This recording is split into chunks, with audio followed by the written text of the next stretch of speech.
Greetings, fellow gamers.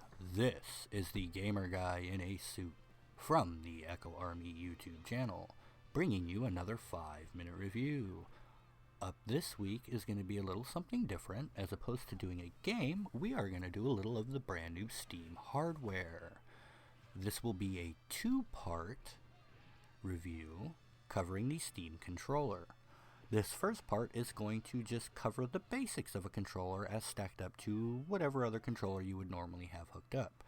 In the next part, we will go over some of the special features, because there's actually a lot more to do with this than I thought when I first got it. I went ahead and got in on the initial pre-order, so I received mine with the first shipment.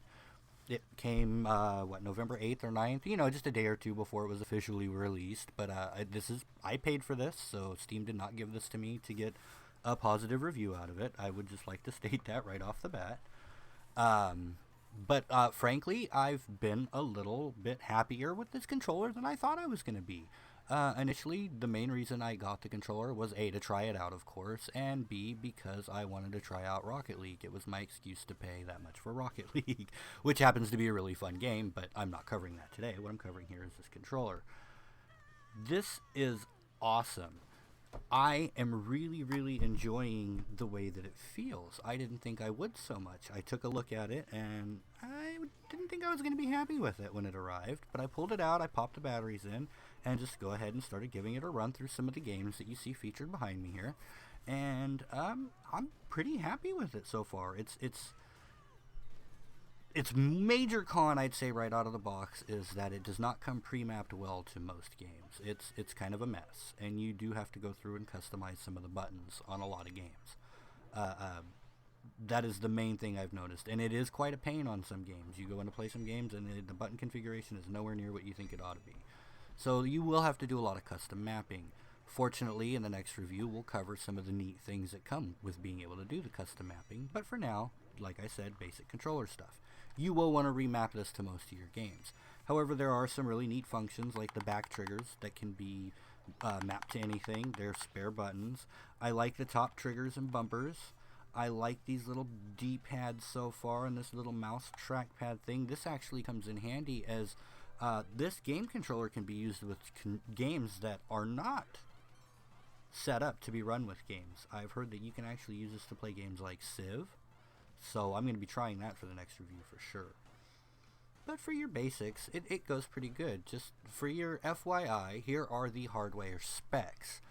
It has dual trackpads, HD haptics, analog stick, dual stage triggers, each with 10 degrees of travel, magnetic flux sensor, and a tactile switch. A gyroscope and accelerometer sensors enabling tilt-to-steer racing wheel functionality and other motion-controlled input. Configurable controls, local multiplier capability as supported by games, wired or wireless, USB 2.0 via micro USB port, cable not included, estimated 5 meters of wireless communications range, actual results may vary, provides up to 80 hours of standard gameplay using the included AA batteries during preliminary testing, and of course battery life will vary based on usage, blah blah blah blah blah blah blah, all that good stuff. In the box, it comes with the controller, 2 batteries, and a little USB wireless pairing dongle. So you're pretty well set out of the box, quite frankly. But you could plug it right in and start firing up your games. You don't have to be in big picture. We'll cover big picture in the next review. You can just do it in the regular old mode. The big picture is not a necessary thing. But I really suggest you all give this a try. If you'd like to wait until the next review, I don't blame you. They're not going to ship out again until the beginning of December anyways.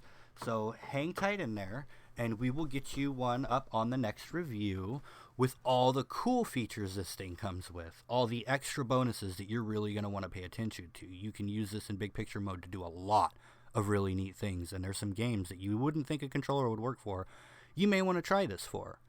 But thanks for tuning in for this time, and hopefully we've got you grabbed to come in for the next one. Maybe hit a subscribe and a thumbs up and all that good stuff, and we appreciate you tuning in.